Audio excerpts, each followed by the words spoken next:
welcome back to the 8-Bit Guy. So in this episode, what I'm going to be doing is a complete restoration of this IBM PCjr. Now this was recently donated to me by Sean Hafeys, and it's actually not in bad shape, but it actually does have a problem with the monitor and the keyboard. So let's see what we can do to fix it up. Looking at this system, cosmetically it's in pretty good shape, and it just needs some minor cleaning. But the keyboard is noticeably yellow compared to the computer. It also has some nasty gunk between the keys, which shouldn't be too hard to clean, but it is also missing the little silver badge. The monitor is a different story. As seen here in the original unboxing video, the monitor doesn't work, even though it was working before Sean shipped it. Since the PCjr has a proprietary video connector, there was no easy way to test this monitor on another system, so I plugged in a composite monitor to the PCjr to verify the computer was working. And after that, I took the monitor partially apart to look for anything loose, but couldn't find anything. Eventually, I discovered that if I whacked the side of the monitor, it would come on for a short time, but the picture was unstable, so we'll come back to the monitor later. For the moment, let's have a look at the keyboard.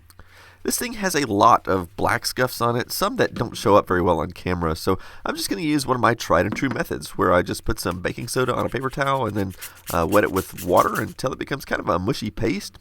This works extremely effectively on this keyboard. Here's one on the side that wouldn't come off easily with Windex or alcohol, and it just wipes away in seconds with baking soda. Once I'm happy with the exterior, I decided I should open it up for a number of reasons. For one, it'll make it easier to clean the keys, but I also want to retrobrite this thing. While removing the screws on the bottom, I also noticed that it has these little rubber feet here and one there, but it's missing this one, so I'll have to find or fabricate a replacement. Despite removing all of the screws, I couldn't get the keyboard to open. Feeling around on this label, it felt like maybe there was a hidden screw under there, and sure enough, there it is. After removing that, it opened up easily, and oops, I forgot to take the batteries out of this thing. Okay, here's the circuit board, and here's the little rubber contact mat, which appears to also double as a spring for each key. This thing is pretty filthy and will need to be cleaned up as well. I wasn't sure how the keys came out at first. It looks like the spacebar comes out easily enough, as does the enter key. It appears the keys just pop off with some force like this, so I thought maybe I should get out my key puller and use that. And while that does work, it occurred to me it might be easier just to push them out from the other side, and that works fine too. The easiest way to clean this mat was just a good spray with the hose. Then I gave the keyboard a good spray as well. And here they are. They aren't fully dried off yet, but you should already be able to tell a big improvement there. Although it's interesting how it has this discoloration now. And the plastic seems to be much improved as well. Okay, so this is a little bit of a mystery before I start the retrobrite. If you look at the actual PCjr's case color and compare it to, say, the spacebar, the color matches perfectly already. I see no reason to attempt to treat these keys at all. But when you compare the keyboard case itself, the keyboard is noticeably more yellow than the computer.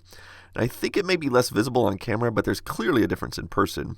But here's where things get interesting. The inside of the keyboard is essentially the same color as the outside. This typically indicates that this may be the original color of the keyboard because UV light damage will usually just affect the outside. So I'm not 100% sure if what I'm about to do will change it any. But I do know I want to take some alcohol and remove the residual adhesive from this little badge area here because I plan to fabricate a new badge. And it looks like alcohol did the job for that. Now, all of the keys on this thing are dirty, but 4 or 5 of them have this really sticky gunk on them like this. I tried using Windex and later alcohol, and neither one made a dent. However, I found that I could use my fingernail to carefully scrape the gunk off. After that, alcohol removed what residue was left, and this is the finished key. Now just to do all the rest of the keyboard. Since the keyboard is fairly small, and to avoid any streaking, I decided to use the submersion method on it. I filled up a small bucket of water just deep enough for the keyboard, and one concern I had was that the back of the keyboard had a lot of air pockets, and I wasn't sure if it would sink or not. Fortunately, it did. I'll be using the clear Salon Developer Liquid, and then I'll let this sit out in the sun for a few hours. And while that's going on, I thought I'd turn my attention to the monitor problem. Okay, so for the CRT part of this problem, I thought I would enlist some help. So, I know my way around a CRT a little bit, and I've done videos on CRTs before, but I'm by no means an expert, and so I thought I would ask DJ here, who lives in town. He also runs a YouTube channel doing all kinds of old retro computer junk too, so I'll put a link down in the description. Anyway, he knows a little bit more about CRTs than I do, so he's going to help me out with this. Hey y'all, I'm DJ, and you know, I'm not an expert with monitors either, but I've had a lot of experience with them over the years, and I've learned a lot from one of the modern experts in CRTs. And there's only a few things that are probably wrong with this thing, given what it's doing right now. And the one thing that I think we're probably looking at here is something to do with the flyback transformer. This monitor was working before it got shipped here, and upon arrival it was intermittent or non-functional. And typically what this means is that the flyback transformer, which is a big heavy part mounted on top of a PCB, probably had some rough handling of the entire monitor during the shipping. You know, it's a miracle these days that you can ship a CRT and have it arrive in one piece. But you know, with that flyback transformer getting jostled around, it's quite possible that it's broken solder joints or possibly cracked a trace on the PCB. And so what we really need to do is just kind of open it up and see what we're working with, see if we see anything that stands out. So DJ got to work disassembling the monitor. Of course, I had already done this myself, but I hadn't gone any deeper than just taking the cover off. All right, so let's turn it on here and see what happens. Hey, we got high voltage. So we already knew that that was intermittent, but what I wanted to turn it on for was to check and see if we could tell that the heater was glowing. And I do see the heater glowing, just faintly. I actually had to turn the lights out in the room and make it completely dark before the camera was able to really see the heater glowing. Well, that tells us that the heater is not the problem. I just wanted to see if the heater was going to come on. We got high voltage this time, so something changed regarding the orientation of the machine, or us banging around on it trying to get it disassembled. All right, so when we had it face down and we were working on it, we noticed that it was turning on every single time that we tried to turn it on, and it had a picture every time. And then we flipped it down to this orientation and it stopped having any high voltage. If I turn it on at this point, it kind of goes, but it doesn't make any high voltage. But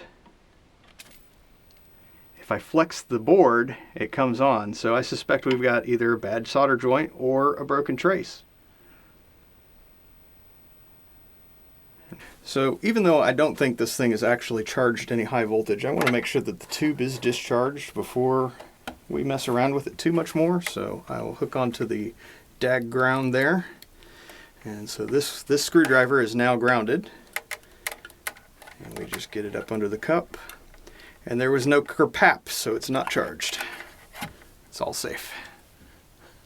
After discharging, DJ started to disconnect all of the cables so that the boards could be removed and examined more closely. During manufacturing, they had placed a big blob of what looks like some kind of silicone they used like for windshield sealant. Anyway, we couldn't get it loose, so DJ just sliced it off with his knife. Finally, we had all of the boards disconnected. Okay, so we noticed this from the other side as we were disassembling it, and we suspected that there was a crack, but here is a big old crack that goes clear over to here, and it possibly cuts through this trace, definitely cuts through this trace, cuts all the way across this solder joint, and then there's this gap here, an air gap for this transistor, but on the other side of it, it continues across here and cuts through this trace, possibly this trace, maybe into this one. So we just need to investigate that and see what we need to bridge out there. Since this crack might be hard to see for some of you, I thought I'd get the magnifying glass out and let you see a bit more close up what we're dealing with here. And I created this little diagram so you could see exactly where the crack is and how much of the board it covers. And as bad as this looks, it doesn't actually cross that many traces, so this could have been a lot worse. Okay, so the first two that we're going to tackle are this one right here, which we can actually, if we get into it with the magnifying glass, you can see that there's a crack right through the middle of that hole. But all we need to do is reflow that joint to make it whole. This one here, though, we need to get in here and scrape away some of the solder mask on either side of this crack so that we can make a bridge across the crack. I'm using a very high-tech tool here. It's called my pocket knife. We just want to expose enough copper here that we can do that bridge. Next, DJ added a little solder to the copper he had exposed, and then he bent a paper clip to an approximate size and soldered it right across the crack. And then he just chopped off the extra paper clip, and the joint is repaired. Okay, and so then I just want to make sure that this joint that we just made has continuity. So I'll go here, and the meter says yes. After that, we worked to reassemble the monitor, which took about 20 minutes, and the whole time we were crossing our fingers and hoping this fixed everything. We had to cut several zip ties, so we replaced those with brand new zip ties. And we used some hot glue to fill in that area where we had to cut away before. Well, let's see if we let the smoke out or if it blows up or something like that. We've got it all put back together again, hoping for the best. Hey, I hear high voltage.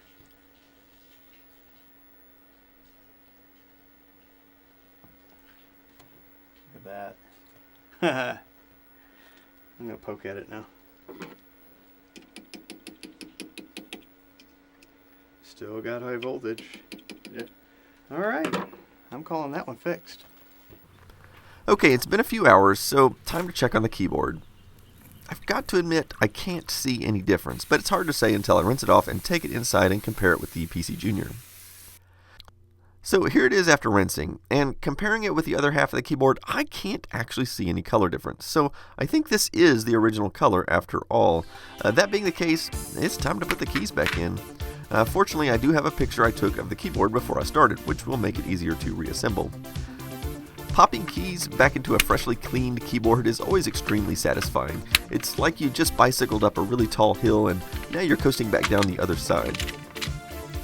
And here's the freshly cleaned rubber mat, and the logic board, and the back piece. And here's the finished keyboard. The color may not have changed, but it looks 100 times cleaner now. It almost looks brand new, except for one problem, which is that missing badge. So I had an idea of how to solve this. Looking at the PCjr itself, I assumed the badge probably matched this one. They are the same size. I think I can use my Brother label maker to print a replacement. I always keep several different colors in stock for this sort of thing. I think I'll use the black text on clear background. So I'll pop this one into the label maker, and then I made a quick little design here. Since the labels aren't wide enough, I made it as two separate parts. And now to print it. Of course, to make this look right, I want to stick the labels onto this aluminum tape. So I first had to cut a square that fit perfectly in the hole, and once I was sure it fit, then I peeled the backing off the label like so, and I think you can see where I'm going with this. I just stuck this right to the aluminum, and here's the finished badge. Granted, this is much thinner than the original badge, but I think it will still stand up to scrutiny in most cases. And there we have it. It's obviously not perfect, but it was easy to make, and I would imagine the average person would never notice that it wasn't the original. I went to the hardware store to find rubber feet, but it's hard to know which one will fit. As I'm always needing rubber feet in various sizes, and I'm just about out of them anyway, I just bought one of each package. I'll likely use these at some point in the coming years.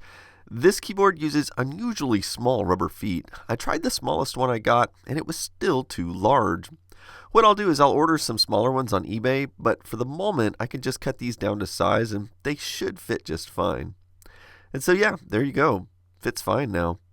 However, there's still a problem in that the new foot is slightly taller than the rest, especially this one on the opposite end. So what I'll do is I'll go ahead and pull that one out too and replace it with another of the same kind. And then I'll turn it over and test it out, and yep, it's not wobbly anymore. As for the computer, it still needed to be cleaned, but it was mostly just scuffs and dirt, so I used my usual methods to clean it up.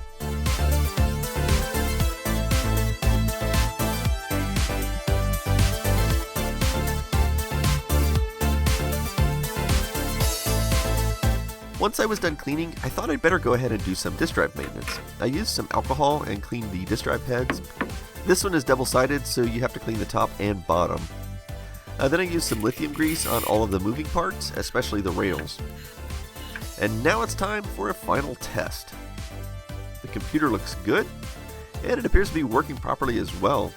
This restoration project has been a complete success, unlike some of my earlier projects. Alright guys, I hope you enjoyed this episode on restoring the PCjr. This is one of my more successful restoration projects, and I also want to give a thanks out to DJ for helping me with this monitor. There is something that I want to mention though. First of all, this video was not planned. I just needed to get it done because I am planning on doing an entire documentary on the PCjr here relatively soon, so I just needed to get it working. The other thing that I wanted to mention is because I am using a CRT display in this video, I just thought this would be a good opportunity to mention a problem that pops up from time to time. I always get comments down in my videos saying, "Hey David, can't you remove that terrible high-pitched whine noise that I hear? It hurts my ears." Well, here's the thing. Actually, I do. In fact, 95% of the time I get that whine removed, but 5% of the time I don't. And you're hearing the 5% of the time that I've missed it. And the reason I missed it is because my 42-year-old ears simply can't hear the sound at all. Now, I know what the sound sounds like because I remember hearing it when I was younger. So what I have to do is I have to look for any scene where I'm using a CRT, and then I can actually dump a high-pitched filter in there in the editing process to hopefully reduce or remove that sound. But here's the thing. When I'm done with a video, I typically watch it 2 or 3 times looking for spelling mistakes or, anything wrong with like where something needs color correction or something like that. And I can see those things most of the time when I'm reviewing the video, but I literally can't hear the high-pitched whine. So if I've missed it, then I've just missed it. And so all I can do is apologize for that. Hopefully I got it all in this video. I went back like 3 times and verified every clip that has a CRT in it. I put the filter on there. Sometimes the filter doesn't always work too. I'm not sure why, but I've been told sometimes they can still hear it even when I know I put the filter on there. So I hope I got it all out. Maybe I didn't. Anyway, I'll apologize for it in advance. And then I look forward to presenting the full documentary on this computer. It's a really fascinating piece of computer history. Until then, stick around and thanks for watching.